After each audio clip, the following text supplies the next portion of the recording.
आप सुन रहे हैं एक रोमांटिक स्टोरी सिर्फ पॉकेट एफएम पर। अनुष्का के पीछे हटने के बाद लक्ष्य ने फिर से उसके करीब जाते हुए कहा, बुरा इंप्रेशन? यहां सिर्फ हम दोनों हैं, तो और कौन हमें ऐसे देख लेगा? अनुष्का ने कहा, मुझे नहीं पता कि तुम मेरे बारे में क्या सोचते हो, लेकिन मैं उन लड़कियों में से नहीं हूं जिनके साथ तुम इस तरह के गेम्स खेल सको। वैसे भी कल रात जो मैंने कहा था वो तुमने अच्छे से सुन ही लिया था। मैं पहले से ही किसी और को पसंद करती हूँ। अनुष्का की हिम्मत नहीं हो रही थी उससे नजरें मिलाने की।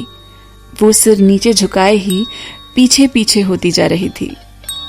अब उसे लक्ष्य के इतना करीब होने की वजह से घुटन होने लगी थी।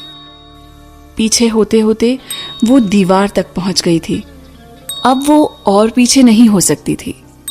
लक्ष्य ने अपनी सिगरेट पी और सिर नीचे करके उसके होठों पर धुआं छोड़ते हुए पूछा, जिस इंसान को तुम पसंद करती हो, क्या उसे हमारे रिलेशनशिप के बारे में पता है? अनुष्का ने फाइनली अपना सिर ऊपर किया। जैसे ही उसने लक्ष्य को देखा, उसका दिल जोरों से धड़कने लगा। उसने कहा, हमारे बीच कोई रिलेशनशिप नहीं है। लक्ष्य ने हंसते हुए पूछा, हमारे किस करने के बाद भी कोई रिलेशनशिप नहीं है? अनुष्का ने बिना कुछ जवाब दिए अपने होठों को भींच लिया। अनुष्का उसकी हंसी सुन रही थी। उसे ऐसा लग रहा था कि इस तरह हंसकर वो उसका मजाक उड़ा रहा है। लक्ष्य ने कहा, चलो आज नहीं तो कल, पर कभी ना कभी तो हो ही जाएगा। लक्ष्य के लहजे में उसकी जिद साफ झलक रही थी। तभी उन्हें अखिल और जिया की बात करने और हंसने की आवाजें सुनाई दी। उनकी आवाज से पता चल रहा था कि वो दोनों उनकी तरफ ही आ रहे हैं। ये सुनकर अनुष्का परेशान सी हो गई थी। उसे डर था कि कोई उसे फिर से लक्ष्य के साथ न देख ले। उसने हड़बड़ाते हुए कहा, कोई आ रहा है, मैं नहीं चाहती कि वो लोग गलत समझें, प्लीज हटिए। लेकिन लक्ष्य वहां से हिला तक नहीं। वो दीवार की तरह उसका रास्ता रोके हुए वहीं खड़ा रहा। कुछ देर बाद उनके चलने की आवाज अब क्लियरली सुनाई दे रही थी। उससे पता चल रहा था कि वो बस कुछ ही देर में वहीं उनके पास पहुंचने वाले हैं। कुछ देर बाद उसके चलने की आवाज क्लियर सुनाई दे रही थी। पता चल रहा था कि वो बस कुछ ही देर में उन तक पहुंचने वाले हैं। लक्ष्य वहां से पीछे मुड़कर चला गया। तभी उसने जाने से पहले पूछा, तुम्हें पक्का पता है कि वो तुम्हें लाइक करता है? खासकर तब जब वो चाहता था कि तुम अपनी फीलिंग्स पहले कन्फेस करो और फिर वो कुछ कहे। जब तक अखिल और बाकी वहां आए, लक्ष्य वहां से जा चुका था। अनुष्का, अखिल ने बहुत ही तमीज से बोला। उसे थोड़ा अजीब लगा कि फिर अनुष्का दीवार से सटकर खड़ी हुई थी। अनुष्का ने कहा, अखिल, जिया, मैं तैयार होने जा रही थी रूम में साइट पर जाने के लिए। ठीक है, हम चलते हैं, अखिल ने कहा और जिया के साथ वहां से चला गया। जब सब इकट्ठे हुए और साइट पर जा रहे थे, लक्ष्य ने किसी से बात नहीं की, अनुष्का से भी नहीं। ऐसा लग रहा था जैसे कल रात कुछ हुआ ही नहीं था। जब भी अनुष्का रणवीर से बात करती, वो देख रही थी कि लक्ष्य चिढ़ रहा था और उसे गुस्से में देख रहा था। उन दोनों की नजरें एक दूसरे से मिली और वो अनुष्का को घूर रहा था। सबका ध्यान रणवीर की एक्सप्लेनेशन पर था, इसलिए किसी ने उन दोनों को नोटिस नहीं किया था। अनुष्का ने सोचा, क्या लक्ष्य को नहीं पता कि वो सबके सामने ऐसे देख रहा है? अनुष्का इधर उधर देखने लग गई थी और लक्ष्य की वजह से रणवीर की एक्सप्लेनेशन पर फोकस नहीं कर पा रही थी। रणवीर का ध्यान उस पर गया तो उसने पूछा, क्या हुआ? अनुष्का ने सिर हिलाया और कहा, कुछ नहीं। लक्ष्य मुस्कुराया। अनुष्का का फोन वाइब्रेट हुआ। उसने फोन निकाला और देखा कि एक मैसेज था। मैसेज लक्ष्य ने भेजा था। तुम मुझे अभी देख क्यों रही थी? अनुष्का लक्ष्य की हरकत से स्पीचलेस हो गई थी। अगर वो उसको ऐसे गुस्से में देख ना रहा होता तो उसका ध्यान वहां ना जाता और उसकी नजरें ना मिलती। अनुष्का ने बिना रिप्लाई किए अपना फोन जेब में रख दिया। कुछ सेकंड बाद उसका फोन फिर वाइब्रेट हुआ। फिर से मैसेज लक्ष्य ने भेजा, मिसिंग मी।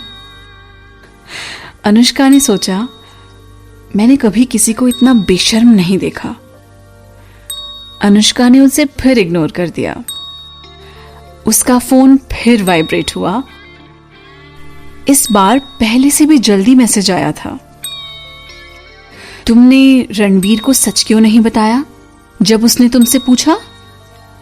तुम्हें गिल्टी फील हो रहा है क्योंकि मैं तुम्हारे दिल में हूं? क्योंकि वो बार बार अपना फोन चेक कर रही थी, इसलिए सबने उसे नोटिस किया। जिया मुस्कुराई और पूछा, अनुष्का, तुम हमेशा अपने फोन पर ही लगी रहती हो। क्या तुम अपने बॉयफ्रेंड से बात करती हो? जिया स्माइल कर रही थी, लेकिन उसका इंटेंशन ठीक नहीं था। वो दिखाना चाह रही थी कि अनुष्का काम पर ध्यान नहीं दे रही, क्योंकि वो बस अपने फोन में ही लगी हुई थी। अनुष्का ने जवाब दिया, नहीं, मेरे फोन में कुछ वायरस आ गया है, इसलिए कुछ जंक मैसेजेस आ रहे थे। लक्ष्य के पास बोलने के लिए कुछ नहीं था। थोड़ी देर बाद अनुष्का के पास फिर लक्ष्य के नंबर से मैसेज आया, जंक मैसेजेस? तुम अब भी चाहती हो कॉन्ट्रैक्ट? वो अनुष्का की कमजोरी का फायदा उठा रहा था। उसके पास लक्ष्य को रिप्लाई करने के सिवाय कोई चॉइस नहीं थी। तुम प्राइवेट लाइफ को हमारे काम के बीच नहीं लाओगे, है ना? इस बार लक्ष्य का फोन फाइनली वाइब्रेट हुआ और मैसेज चेक करने के बाद वो खुश हुआ। अनुष्का का मैसेज पढ़ने के बाद उसने रिप्लाई किया, मैंने कहा था मैं एक ऑर्डर के एक्सचेंज में किसी भी लड़की के साथ नहीं सोऊंगा। क्या हम दोनों साथ सोए हैं? अनुष्का के पास कहने के लिए कुछ नहीं था, इसलिए उसने अपना फोन ऑफ करके रख दिया। शाम को जब वो सब वापस होटल जा रहे थे, अनन्या ने सबको साथ डिनर करने के लिए पूछा। उसकी वजह ये थी कि ये लास्ट टाइम हो सकता है जब सब इस तरह साथ हों, और ये अच्छा मौका था कि सब साथ में डिनर कर पाएं। अनुष्का ही थी जिसने सबसे पहले मना किया। उसने कहा कि मैं बहुत थक गई हूं, मुझे रेस्ट करना है। लेकिन वो सिर्फ इसलिए नहीं जाना चाहती थी क्योंकि उसे अनन्या की सुबह की बात बुरी लगी थी। उसे लग रहा था कि अनन्या बस उसके साथ अच्छा होने का दिखावा कर रही है। क्योंकि वो दोस्त थे, अनुष्का उससे उम्मीद करती थी कि उसे पता होना चाहिए कि अनुष्का कैसी लड़की है। वो ये बात सोचकर बहुत परेशान थी कि अनन्या ने ये सोच कैसे लिया कि उसने सिर्फ एक बिजनेस डील के लिए लक्ष्य के साथ पर्सनल रिलेशंस बनाए। अनन्या को हमेशा से पता था कि अनुष्का रणवीर को पसंद करती है। अनन्या ने वो सब बातें रणवीर के सामने कही। ये अनुष्का को बिल्कुल पसंद नहीं आया था। वो अनन्या से बात नहीं करना चाह रही थी। लक्ष्य ने भी साथ में डिनर करने से मना कर दिया। लक्ष्य ने कहा, फ्री नहीं हूं, और आगे बिना सफाई दिए और बिना किसी को कुछ रिस्पॉन्स दिए वहां से चला गया। आगे कुछ पूछने की किसी की हिम्मत नहीं हुई। क्योंकि लक्ष्य नहीं जा रहा था, इसलिए अखिल ने भी ना जाने का फैसला किया। रणवीर को अब अकेले जाना ठीक सा नहीं लग रहा था, इसलिए उसने भी मना किया। और अनन्या का प्लान खराब हो गया था। होटल पहुंचने के बाद अनुष्का अपने रूम में ही रही। वो बिल्कुल बाहर नहीं निकली। उसने सुबह वहां से जाने के लिए सामान पैक कर लिया। अनुष्का नहाकर होटल से दिया हुआ बाथरोब पहनकर बाहर निकल रही थी। वो जैसे ही दरवाजे के पास से गुजरी, तभी उसने लक्ष्य के रूम की डोरबेल की आवाज सुनी। दरवाजा खुलने के बाद एक आवाज आई। वो आवाज सुनकर अनुष्का सहम सी गई थी। मिस्टर लक्ष्य, मेरे पास होटल के डिजाइन के लिए कुछ नए आइडियाज हैं जो मैं आपके साथ डिस्कस करना चाहती हूं। आप फ्री हो? साउंड इंसुलेशन खराब और साथ में ही रूम होने की वजह से अनुष्का अनन्या की आवाज साफ सुन पा रही थी। अनन्या का रूम ऊपर था और वो जानबूझकर नीचे आई और उसने लक्ष्य के रूम की बेल बजाई। अनुष्का समझ नहीं पा रही थी कि क्या वो सच में डिजाइन के बारे में डिस्कस करने आई या उसके दिमाग में कुछ और चल रहा था। हालांकि अनन्या का इरादा एक ही था। उनकी बात सुनने के लिए अनुष्का दरवाजे से चिपक कर खड़ी हो गई।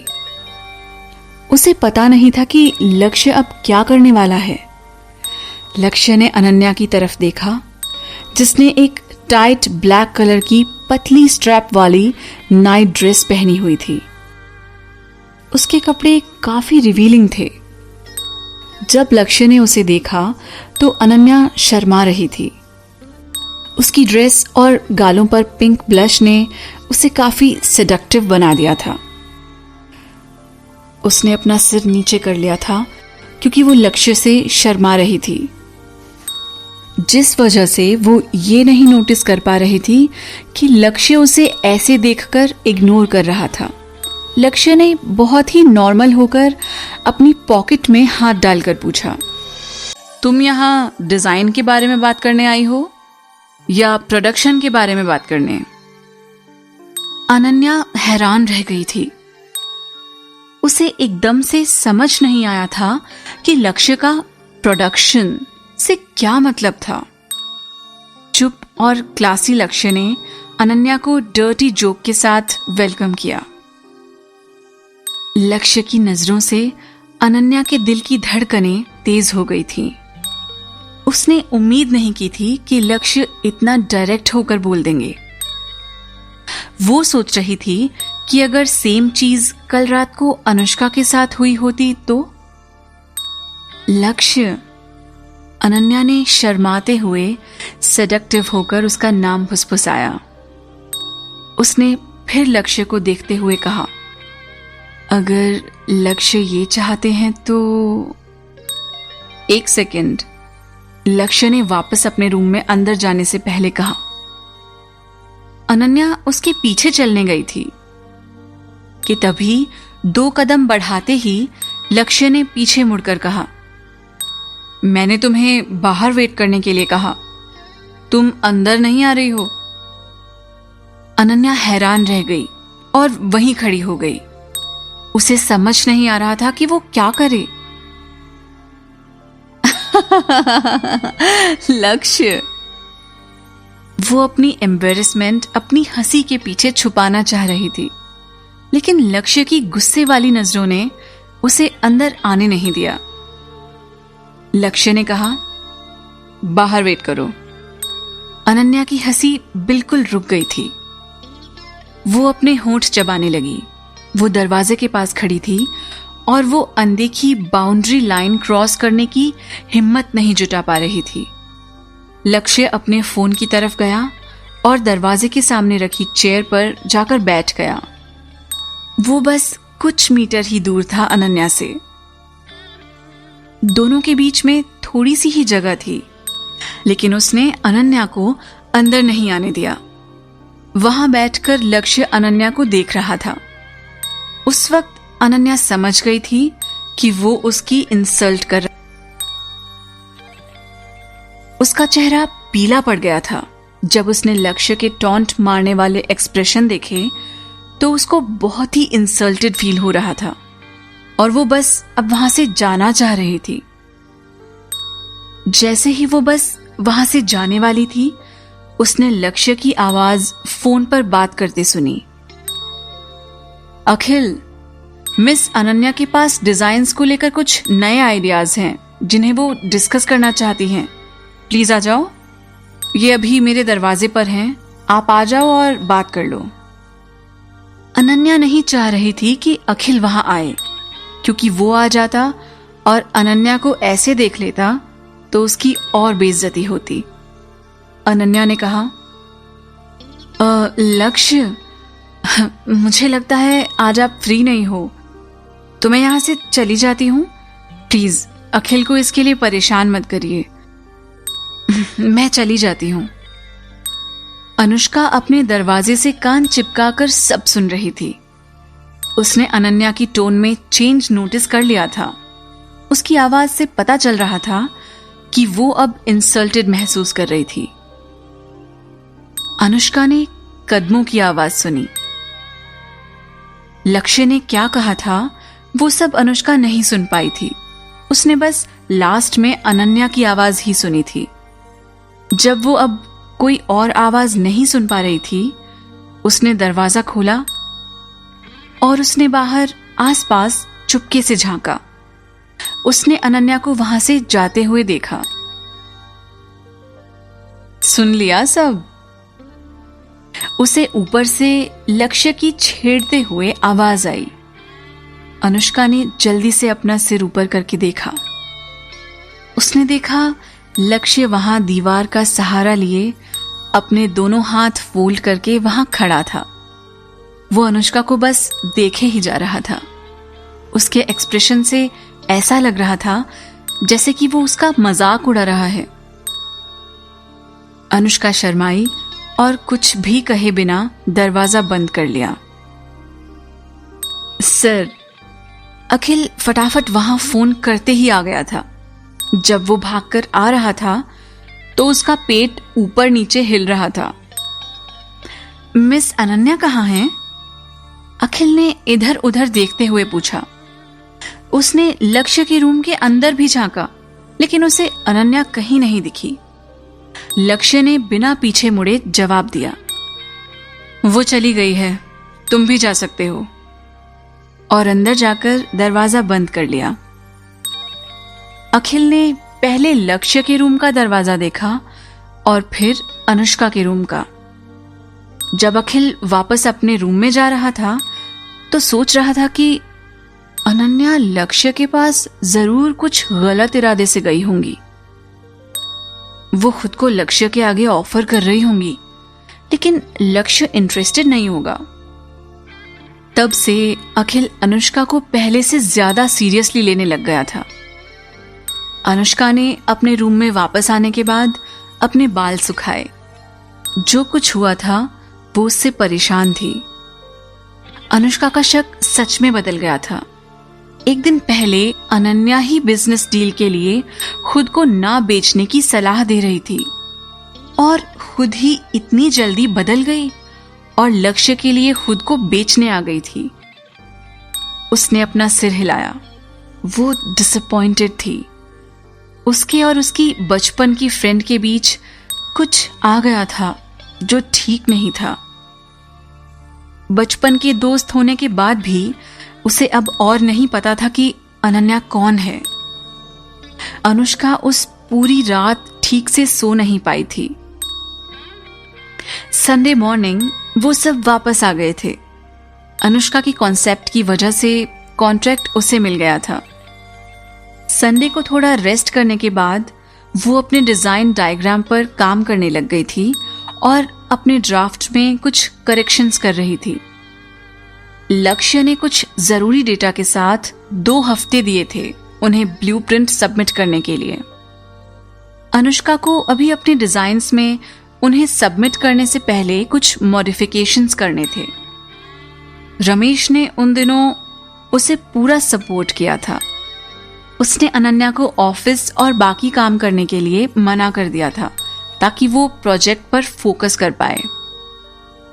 मेघा अपनी हील्स पहनकर ऑफिस में टक टक करते चलती हुई अनुष्का के पास आई और कहा, अनुष्का, रमेश सर तुम्हें बुला रहे हैं, तुम उनके ऑफिस में चली जाओ।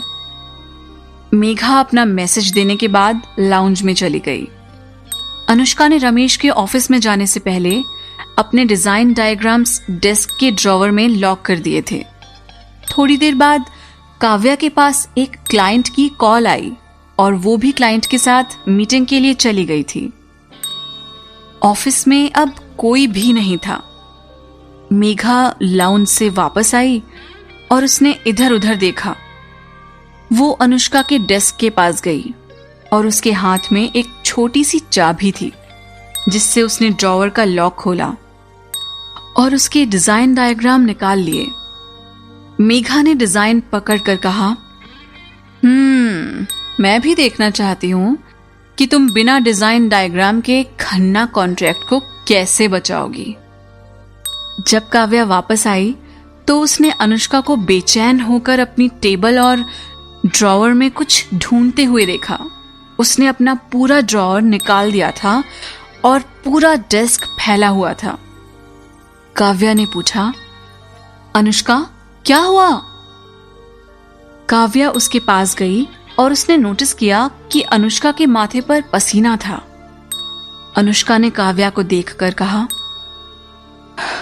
मेरे डिजाइन डायग्राम खो गए। मैंने हर जगह देख लिया लेकिन नहीं मिल रहे। काव्या ने कहा, क्या हुआ? तुमने संभाल कर नहीं रखे थे? काव्या को पता था कि वो डिजाइन अनुष्का के लिए कितने इंपॉर्टेंट थे। अनुष्का ने कहा, रमेश सर ने मुझे थोड़ी देर पहले ऑफिस में बुलाया था। जाने से पहले मैंने अपने डिजाइन डायग्राम ड्रॉवर में रखकर लॉक कर दिए थे। वो परेशान होकर अब बस टूटने ही वाली थी।